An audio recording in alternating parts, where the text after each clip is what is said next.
Capolinea per il gruppo Stefanel di Ponte di Piave, chiesta dai vertici dello storico marchio d'abbigliamento la cassa integrazione per 244 lavoratori, per le famiglie e l'intero territorio, un colpo durissimo. E a Ponte di Piave l'intera comunità continua ad essere preoccupata per la crisi della Stefanel, i cittadini si appellano alla politica, il presidente Zaia assicura l'impegno della regione, il PD chiede che la crisi diventi una priorità del governo. Incidente nel pomeriggio a Fagarè della Battaglia, 45enne esce di strada con l'auto e centra un distributore di benzina, scongiurata la tragedia. Portata a bere fino all'incoscienza e poi abusata da 4 uomini suoi colleghi di lavoro, la denuncia di una cinquantenne di Vittorio Veneto, si è inventata tutto per porre fine ad un contenzioso, ribattono i colleghi. La prefettura ha emanato un nuovo bando per la gestione dei migranti all'ex caserma Zanusso di Oderzo, che significa struttura aperta per almeno un anno, ma sarà l'ultimo, dibatte il sindaco Maria Scardellato. Partita la rivoluzione delle case ATER, nuovi parametri per l'assegnazione e ricalcolo dell'affitto mensile, coinvolte migliaia di famiglie trevigiane che vivono nelle case popolari. Riprenderà domani l'iniziativa per portare la musica tra i malati ricoverati nel reparto di oncologia dell'ospedale Cafoncello, ogni mese un appuntamento di musica e canto. Buonasera e ben ritrovati con l'edizione trevigiana dei TG di Antenna 3. In apertura ancora il caso Stefanel, l'azienda ha infatti formalizzato la richiesta di cassa integrazione per quasi tutti i dipendenti, ben 244 in tutta Italia. Ancora non è dato sapere il numero degli esuberi, come rimane incerto il futuro dello stabilimento di Ponte di Piave su cui pende un'ipoteca. Sentiamo il punto della situazione nel primo servizio. Il prossimo passaggio sarà il confronto al Ministero dello Sviluppo Economico sulla cassa integrazione di un anno chiesta dall'azienda, da convocare entro 25 giorni. La cassa integrazione di cui ancora non sono chiare le modalità, se a 0 ore o con riduzione dell'orario, per 244 lavoratori della Stefanel in tutta Italia su 253 complessivi. Un terremoto, quello che parte da Ponte di Piave, dove lavorano ancora in 82. Non si può parlare di esuberi, ma non nascondiamoci che ci saranno, dicono i sindacati, che rimangono senza risposta per ora su diversi punti. Quanti saranno i lavoratori che saranno trasferiti a Milano? In che sito della Marca si sposteranno le operazioni di gestione aziendale? Che fine farà lo stabilimento di Ponte di Piave? Pronte alla fine della Stefanel, alla chiusura della Stefanel? Diciamo che siamo di fronte a un cambiamento della Stefanel, sicuramente cambia faccia, da azienda tessile possiamo dire che sta diventando un'azienda commerciale. A Milano l'Assemblea dei Soci ha preso atto delle perdite dei primi 9 mesi del 2018 pari a quasi 21 milioni. I sindacati non si capacitano di come nel tempo non siano stati presi i provvedimenti necessari per rimettere in sesto un marchio ormai consolidato. I lavoratori sono delusi e arrabbiati. Molto arrabbiati perché loro hanno dato molto a questa azienda in tutti questi anni e hanno dato le loro energie, la loro professionalità, speravano che con l'avvento del fondo le cose cambiassero, che ci fosse un miglioramento e che ci fosse un nuovo modo di affrontare il mercato. Questo non è avvenuto, anzi le cose sono peggiorate. Per Ponte di Piave è la chiusura di una pagina di storia imprenditoriale e umana. L'amministrazione dell'ex sindaco Paola Roma aveva intrapreso contatti con il gruppo per cercare di fronteggiare la grave crisi che si prospettava. Io mi auguro che quello che debba succedere sia una soluzione immediata con gli stessi lavoratori, proprio perché appunto ci stanno delle famiglie dietro di loro e comunque una comunità pontepiavense che è scioccata da quello che può essere uno dei risvolti, proprio perché la comunità si avvicina rispetto a un'azienda che ha rappresentato la storia di Ponte di Piave. E ad esprimere preoccupazione per la crisi Stefanel è anche il presidente della regione Veneto Zaia, che dice la regione appunto è pronta a fare la sua parte. Garantisce che si farà possibile e impossibile per sostenere lavoratori e azienda. Il governatore del Veneto Luca Zaia, all'indomani della notizia della richiesta di cassa integrazione per ben 244 lavoratori della Stefanel di Ponte di Piave, proprio alla regione si era rivolto il sindacato chiedendo e ottenendo un incontro su questo tema lo scorso 8 gennaio. L'evoluzione delle ultime ore prefigura la profonda trasformazione, se non la fine di un'avventura imprenditoriale che ha fatto storia a livello trevigiano e veneto. Una bruttissima notizia e anche questo è l'esito di un periodo di crisi che abbiamo vissuto e stiamo vivendo. E è brutta notizia, doppiamente brutta, perché da un lato si rivolge a molti lavoratori la cui occupazione viene messa in discussione. E dall'altro non dimentichiamoci che Stefanello, il biglietto da visita a livello nazionale e internazionale, è un'azienda identitaria, è un'azienda veneta, è un'azienda di una famiglia per bene che conosciamo, e quindi spiace ancora di più. La Regione dal canto suo sarà al fianco ovviamente dei lavoratori dell'azienda per quello che può fare. Ma quali sono dunque i passi che la Regione può compiere per dare concretamente un sostegno in questo momento di profonda crisi e timore per i lavoratori? Ma tutte le misure possibili e immaginabili che ci sono concesse dalla legge, quindi il tema degli ammortizzatori e altri interventi. È un'azienda simbolo, non possiamo permetterci di non tentare l'impossibile per dare una mano a questi lavoratori e a queste imprese. E sulla crisi Stefanelli interviene anche il PD di Treviso per manifestare con forza la propria preoccupazione per il destino dei lavoratori.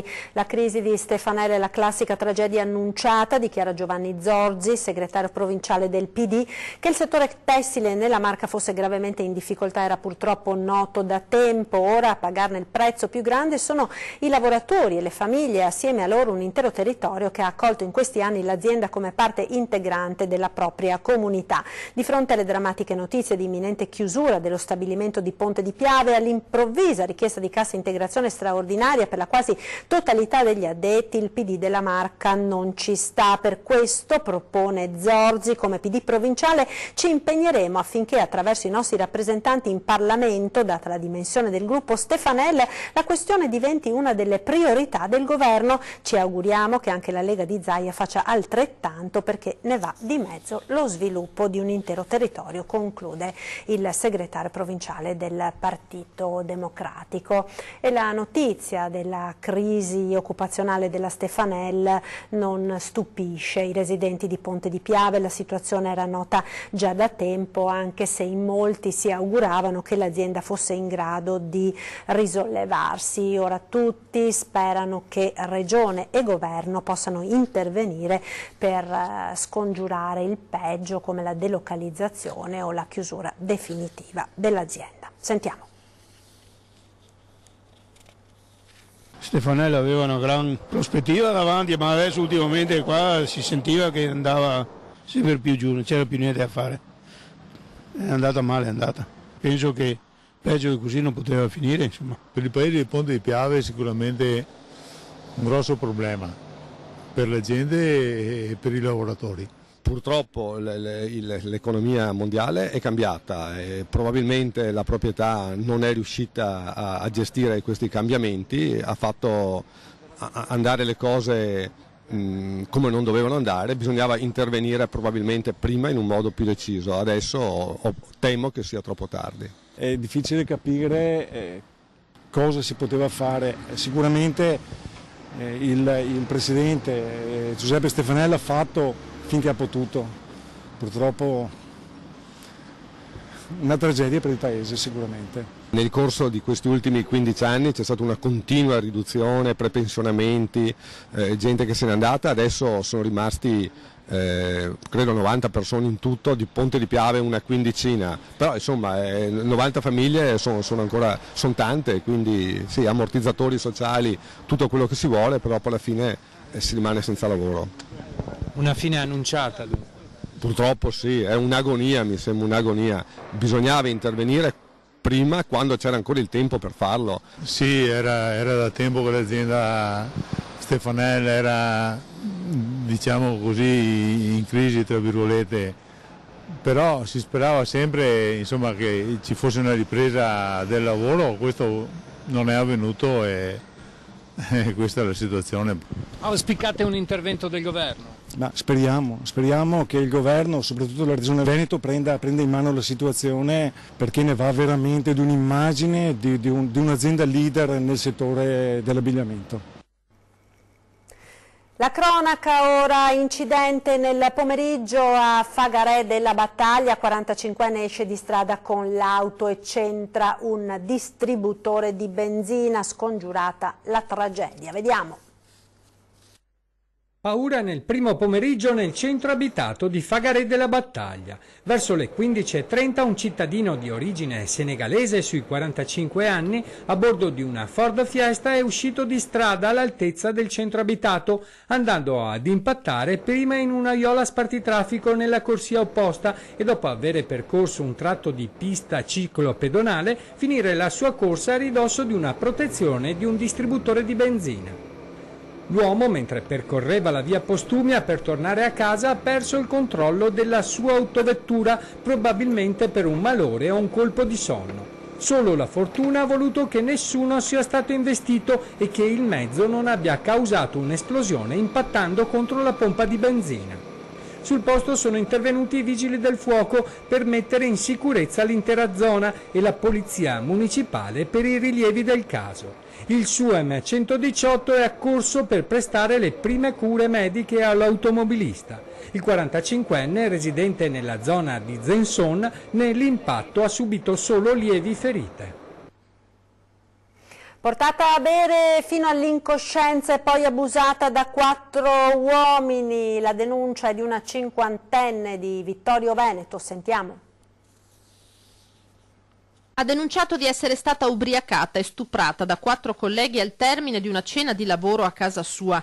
Il caso sul tavolo della Procura di Treviso rischia ora di arrivare alle aule di tribunale. È una 50enne di Vittorio Veneto ad aver raccontato di essere stata abusata dai 4 colleghi nella sua abitazione lo scorso ottobre, ma i contorni della vicenda sono tutti da chiarire e le indagini sono in corso per approfondire innanzitutto i rapporti tra i protagonisti del caso.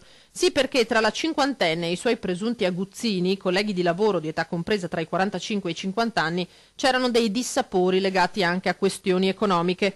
La cena a casa sua doveva servire per cercare una soluzione, ma stando al racconto della donna, dopo qualche bicchiere di vino di troppo, i 4 l'avrebbero violentata. Gli accusati negano con fermezza. Confermano di essere stati da lei, di aver bevuto insieme, ma affermano di essersene andati senza che accadesse nulla e di interpretare come una sorta di ricatto la denuncia per convincerli a desistere dalle loro pretese economiche. Ancora cronaca, i carabinieri della stazione di Vittorio Veneto hanno arrestato nella serata di ieri in flagranza di reato un operaio incensurato di 20 anni durante un controllo nei pressi della sua abitazione a Collo Umberto. Sono stati rinvenuti 150 grammi di marijuana, 100 grammi di cocaina e 810 euro in contanti, probabili provento dell'attività di spaccio. Il ragazzo, accusato di traffico di sostanze stupefacenti, è stato rinchiuso in carcere a Santabona. Ed ora spostiamoci ad Oderzo, dove la prefettura ha emanato un nuovo bando per la gestione del centro migranti dell'ex caserma Zanusso di Piavon, che significa struttura aperta per almeno un anno, ma potrebbe essere l'ultimo, ribatte il sindaco Maria Scardellato. Sentiamo. Le previsioni per la chiusura della caserma potrebbe essere un anno, anche un anno e mezzo. Potrebbe essere questa la durata del conto alla rovescia per la chiusura definitiva del centro di accoglienza migranti all'interno dell'ex caserma Zanusso di Oderzo, almeno secondo il sindaco Maria Scardellato, che come da programma elettorale sta seguendo giorno per giorno l'evoluzione della struttura. Adesso tant'è vero che il numero è in diminuzione.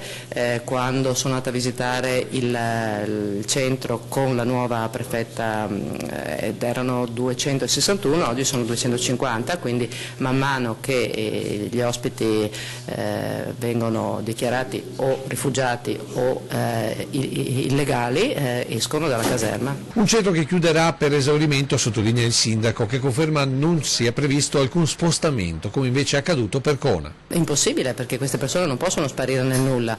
L'importante è che spostate però. Vabbè, dove non cambiamo, no, il problema non cambia, l'importante è che non ci siano altri arrivi senza controllo, l'importante è che venga gestito adesso, il fenomeno è gestito e quindi questo è già questa è la cosa più importante.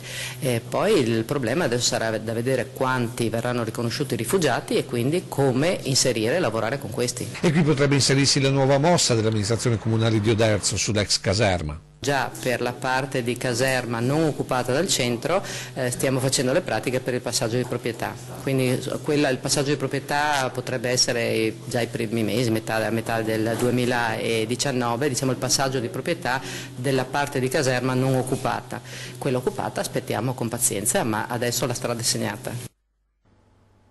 Ed ora il futuro delle case popolari. Dalla Regione la definizione dei nuovi parametri non solo per l'assegnazione ma anche per la conferma di permanenza e soprattutto il ricalcolo dell'affitto mensile, una vera e propria rivoluzione per migliaia di famiglie trevigiane e venete che vivono nelle case popolari. Sentiamo. La rivoluzione arriva a marzo perché la legge 39 che parte dal 2017 mediante i regolamenti ha dato attuazione appunto a quest'anno. E se il presidente dell'azienda territoriale edilizia residenziale della Marca parla di rivoluzione c'è da crederci. Del resto non può essere che un cambiamento epocale, partire non più dal reddito dichiarato ma dall'ISEE per il calcolo dei titoli per l'assegnazione di una casa popolare. Il reddito era utilizzato sino a quando il deputato veneto Luigi Luzzati inventò nel 1903 le case popolari per tutta l'Italia, portando a Roma l'esperienza veneta degli istituti comunali per gli alloggi minimi. Ad oggi l'ex IACP trevigiano conta in 5.000 le case popolari nella Marca e per tutte queste famiglie, ma anche per quelle in lista per un'assegnazione, tra poco più di un mese cambierà così. A marzo cosa succederà? Succederà che agli inquilini in possesso dei requisiti gli verrà rinnovato il contratto e altresì gli verrà ricalcolato il canone. Ci sono due paletti fondamentali, c'è un canone comunque minimo che sarà di 40 euro e il canone massimo, sempre legato all'ISERP, non potrà comunque superare del 25% di questo valore. Agevolate quindi le famiglie numerose che potrebbero avere una riduzione del canone e questa è una parte della rivoluzione. L'altra riguarda la permanenza nell'alloggio. Se voi ricalcolate tutto in base all'ISEE, se io potenzialmente diciamo così, ho fatto fortuna, cosa faccio? Devo lasciare la casata? L'ISEE è l'indicatore di situazione economica equivalente, quindi dimostra il fatto se in che tipo di fascia di povertà sei o se sei nella fascia di ricchezza, mentre magari con l'imponibile questo non era possibile. E qui sta la vera rivoluzione per chi magari è in possesso di un'altra abitazione o altre proprietà di valore, come ad esempio un'auto di lusso, che però non fanno reddito, ma ora contribuiranno nel calcolo dell'ISEE. Come dire, i furbetti dell'alloggio popolare sono avvisati. L'ISERP massimo è 20.000 euro, questo è un requisito. Quindi oltre i 20.000 euro automaticamente non si ha diritto né a partecipare ai bandi né come non è neanche più un requisito di permanenza. Ieri vi abbiamo proposto la disavventura di un portatore di handicap al Palazzetto dello Sport di Castelfranco, palazzetto dove l'uomo non è riuscito ad entrare per vedere la partita della figlia. Abbiamo chiesto al primo cittadino come sia potuto accadere. Sentiamo. Bisogno di entrare da un passaggio agevolato, non dove ci sono scale o cose di questo genere. E quando sono arrivato al palazzetto ho visto che praticamente non potevo entrare. Così si era sfogato alla nostra emittente dopo averlo fatto sui social Claudio Guidolin, papà di Villorba, a cui è stato impedito di vedere la partita di volley di sua figlia al palazzetto di Castelfranco Veneto perché per lui, che si muove su una carrozzina elettrica, non c'era modo di entrare e anche l'accesso, in teoria attrezzato, non sarebbe dotato di un montascale tale da sopportare il peso di un adulto con carrozzina elettrica. Mi rendo conto che le amministrazioni hanno grosse difficoltà anche economiche, quindi adeguare tutte le strutture anche dal punto di vista dell'accessibilità diventa complicato, però è proprio un segno di civiltà e di attenzione verso tutti. Questa è la sua riflessione finale. Il caso lo abbiamo sottoposto al sindaco di Castelfranco Veneto, Stefano Marcon, che è anche presidente della provincia, ente che si occupa tra l'altro anche di edilizia e palestre scolastiche, che si è impegnato ad andare a fondo alla vicenda. Ho saputo di questa cosa, stiamo facendo le necessarie verifiche, io so esservi una piattaforma che porta i disabili al piano della palestra, che è il piano ultimo del Palazzetto dello Sport. Faremo le verifiche del caso per capire che cosa è successo. Ad oggi io non ho contezza della situazione. Ed ora ci fermiamo per qualche istante di pubblicità, subito dopo parleremo di incidenti stradali, prevenzione e sicurezza, tra poco.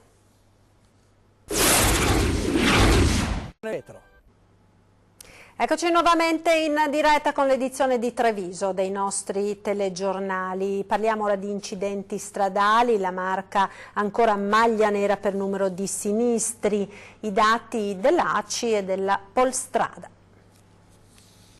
Milano Milano, Venezia, Padova e Treviso sono le province con più incidenti, mentre Latina e Napoli quelle con il tasso di mortalità più alto. Sono i dati che emergono dalla localizzazione degli incidenti stradali 2017 sulle strade provinciali, realizzato dall'ACI, che analizza il numero di incidenti sia in valore assoluto che rispetto ai chilometri di strada e la gravità degli incidenti stessi. A Treviso, con 1136 chilometri di strade, si sono verificati 586 incidenti con 15 morti e 863 feriti. Di incidenti e di educazione e sicurezza stradale si è parlato oggi ad ore 13. Il presidente dell'ACI di Treviso, Michele Beni. A livello nazionale c'è stato un aumento della mortalità, un più 2,9% circa. A livello invece provinciale abbiamo avuto un calo della mortalità, addirittura di un 18,8%. Ma a tenere banco in queste ore nella Marca è anche la soluzione di una 37enne risultata positiva all'alcol test dopo essere uscita di strada con la vettura. La donna è stata graziata dal giudice per un presunto malfunzionamento dell'etilometro a causa del freddo. Il comandante della Polstrada aspetta le motivazioni della sentenza per poi valutare l'impugnazione. Lo strumento funziona anche al freddo ed era regolarmente revisionato, ribatte il comandante della Polstrada di Treviso, Alessandro De Ruosi. È evidente che nella ricostruzione c'è qualcosa che non torna. È un falso mito quello che col freddo l'etilometro non funzioni, perché insomma sarebbe ben grave che potessimo fare controlli esclusivamente nel periodo estivo, perché d'inverno la macchina non funziona. È evidente che non è così, la macchina funziona perfettamente anche alle basse temperature. Riprenderà domani l'iniziativa per portare la musica tra i malati di oncologia dell'ospedale Cafoncello con delle novità. Sentiamo. Musica per i pazienti del reparto di oncologia e i loro familiari all'ospedale Cafoncello. Ripartirà domani sera alle 19 con il piccolo ensemble la stagione di La medicina dello spirito, che ha portato in autunno le note del pianoforte tra i malati oncologici. L'iniziativa, promossa dal musicista trevigiano Giorgio Pavan con il sostegno dell'Associazione Industriale dell'UIS 2 Marca Trevigiana, si arricchirà ora di nuove componenti. Cominceremo con dei piccoli gruppi, da domani quindi con il piccolo ensemble trevigiano formato da me al violino, Anna Martignone al pianoforte, Marta Sorella al violoncello, e poi proseguiremo sempre esplorando questi generi musicali. Musica che arriva al cuore e allo spirito, così come al cuore e allo spirito di chi si esibisce gratuitamente. Arriva il sentimento di una platea non comune che sta affrontando un cammino di sofferenza fisica e psicologica. Un'emozione grandissima anche per la risposta che diciamo abbiamo ricevuto da parte dei pazienti e non solo, anche della città, insomma dei parenti, dei pazienti, dei messaggi che ci sono arrivati, un ambiente straordinario anche per il ritorno che abbiamo. Ogni mese un appuntamento, il successivo non a caso la sera di San Valentino. È un elemento terapeutico, non a caso già con la psichiatria tanti anni fa si parlava di musicoterapia, e quindi sicuramente la musica aiuta ad aprire l'animo, aprire i sentimenti e rende le persone più felici. Quindi l'operazione della musica all'interno dell'oncologia serve proprio per far capire che il percorso è un percorso difficile, ma è un percorso comunque che poi può portare ovviamente a ritornare a vivere come prima, in una logica però diversa, che non è solo quella della terapia, ma è della presa in carico totale della persona. Vi ricordo subito dopo i TG, tra pochi minuti torna ore 13, ospiti in studio per Giorgio Palladini ed Andrea Altinier, si parlerà di fake news. Ed è tutto per questa edizione, grazie per la cortese attenzione, vi lascio come sempre alle previsioni del tempo per le prossime ore. Arrivederci.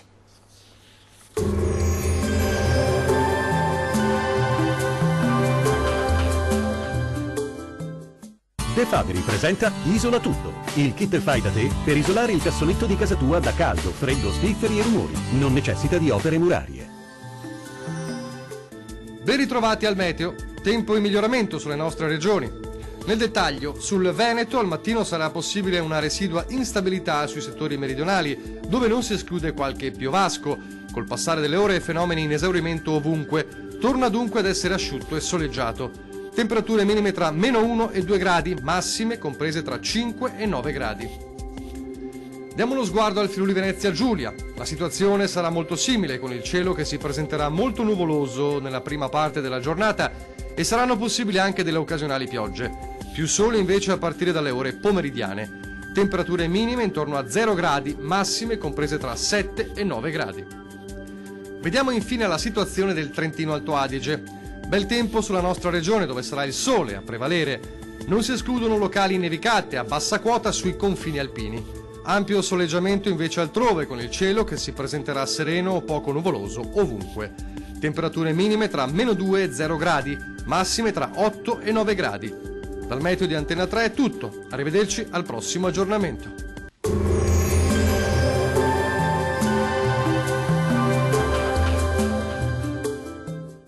De Fabri presenta Isola Tutto, il kit fai da te per isolare il cassonetto di casa tua da caldo, freddo, spifferi e rumori. Non necessita di opere murarie.